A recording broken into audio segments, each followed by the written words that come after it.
अच्छा जी बच्चों, आज मैं आप लोगों को सेकंड ईयर का पहला चैप्टर ही स्टार्ट करने लगा हूँ। तो आपको मैं आज ये चैप्टर नंबर 12 का कूलम्स लॉ से रिलेटेड जो टॉपिक है ये आपको समझाने जा रहा हूँ। और इंशाल्लाह आपको जो है ना मेरी नेक्स्ट वीडियो साथ साथ मिलती रहेंगी अब सेकंड ईयर की भी, क्योंकि काफ़ी बच्चों की डिमांड आ रही थी सर सेकंड ईयर के भी लेक्चर्स अपलोड कर दें, तो इसलिए फिर मैंने ना अब सेकंड ईयर के भी लेक्चर्स वगैरह जो हैं वो आपको दूंगा। ठीक है, पिछले साल हैं मेरे ऑलरेडी, मगर वो चैप्टर नंबर 18 के हैं, ऑपरेशनल एम्पलीफायर्स वगैरह के। तो अब जो है आप लोगों को चैप्टर नंबर 12 से इंशाल्लाह हम स्टार्ट करेंगे। ठीक है, तो मुझे उम्मीद है कि ये आप लोगों के लिए काफ़ी हेल्पफुल होंगे। तो सर चैप्टर नंबर 12 हमारा, उस हमारे चैप्टर का नाम है बच्चों लेक्चर नंबर 1 है ये हमारा जी सेकंड ईयर का chapter number 12 lecture number 1। Chapter का नाम है इलेक्ट्रोस्टैटिक्स। लो जी बच्चों, इलेक्ट्रोस्टैटिक्स। इलेक्ट्रोस्टैटिक्स में इलेक्ट्रो का मतलब होता है चार्ज, स्टैटिक्स का मतलब होता है एट रेस्ट। तो बच्चों फिजिक्स की वो ब्रांच जिसमें हम लोग इलेक्ट्रिक चार्जेस की रेस्ट कंडीशन को स्टडी करते हैं, उस ब्रांच को क्या बोला जाता है? इलेक्ट्रोस्टैटिक्स बोला जाता है। Branch of physics which deals with the study of electric charges at rest is called electrostatics. तो अब क्योंकि बात चार्जेस की कर रहे हैं, अब आप लोगों को पता है जिस तरह न्यूटन ने ये बोला था कि हर दो ऑब्जेक्ट्स के दरमियान में, ये दो ऑब्जेक्ट्स हैं, हर दो ऑब्जेक्ट्स के दरमियान में ग्रेविटेशनल फोर्स होती है। इसी तरह कूलम ने ये बोला था कि हर दो चार्ज, बेशक दो हैं जितने भी हैं, चार्जेस के दरमियान में भी ऐसे ही एक फोर्स होती है। और कूलम ने उस फोर्स की क्वांटिटेटिव नेचर को एक्सप्लेन किया था। तो इसका मतलब है, पहले तो मैं टॉपिक का नाम लिखता हूँ ना, मतलब हम लोग इस चैप्टर में जो सबसे पहला टॉपिक पढ़ने लगे हैं उस पहले टॉपिक का नाम है कूलम्स लॉ। बच्चों क्या नाम है उसका? Coulomb's law.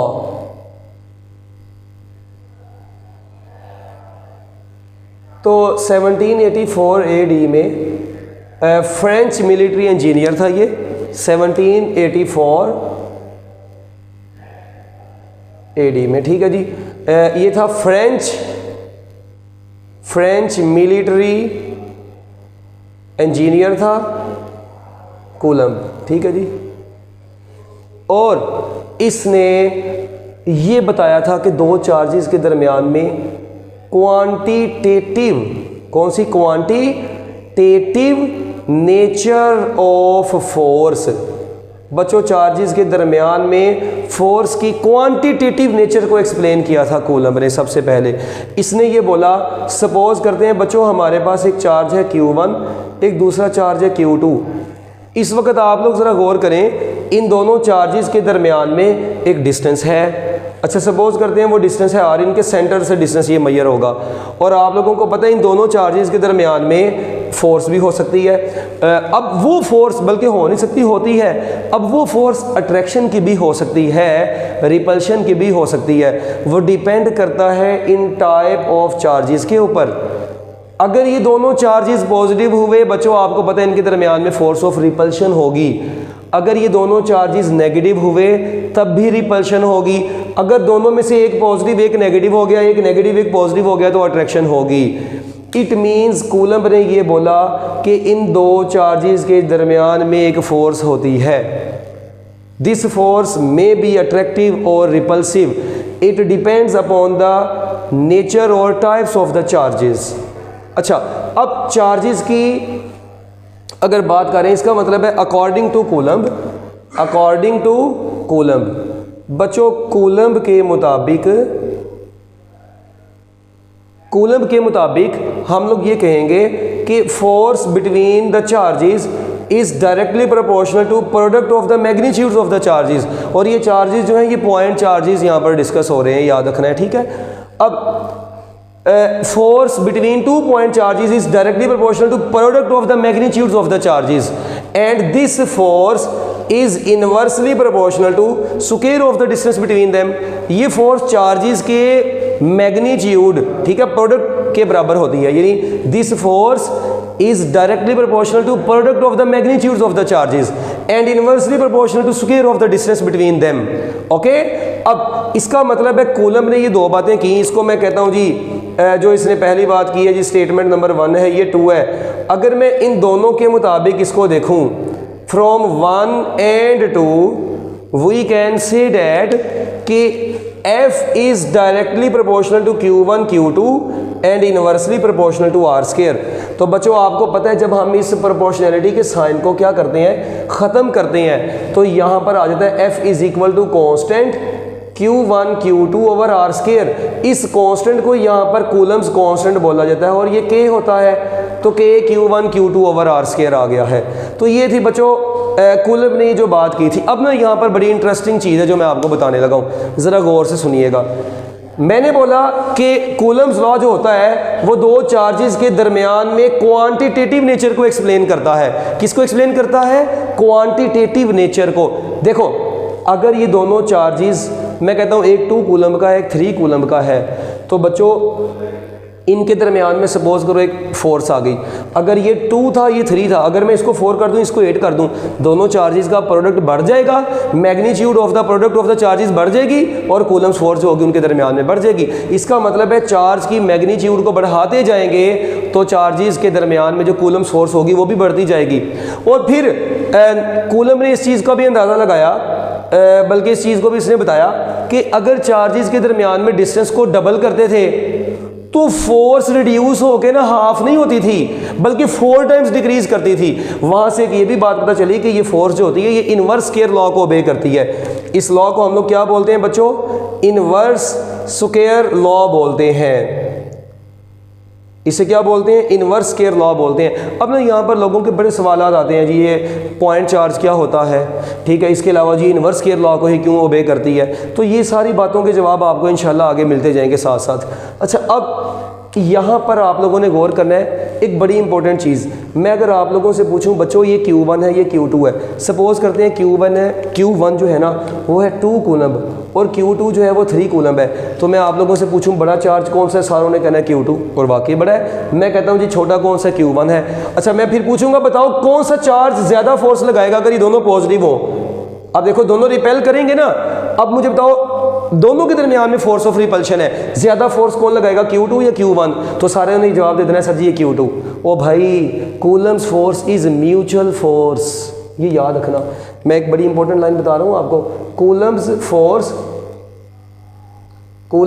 Force is mutual force, याद रखना। ये Newton's third law of motion के मुताबिक है और ये म्यूचुअल फोर्स है। जितनी चार्ज Q2 Q1 पर फोर्स लगाते हैं उतनी ही Q1 Q2 के ऊपर फोर्स लगाता है। वेरी इंपॉर्टेंट कॉन्सेप्ट, ठीक है। तो ये मिक्स नहीं करना। और दोनों की अगर फोर्स की बात कीजिए ना, फोर्स की रेशो की, क्योंकि जितनी ये लगा रहा है उतनी ये लगा रहा है, तो इनके दरमियान में फोर्स रेशो हमेशा 1:1 आएगी।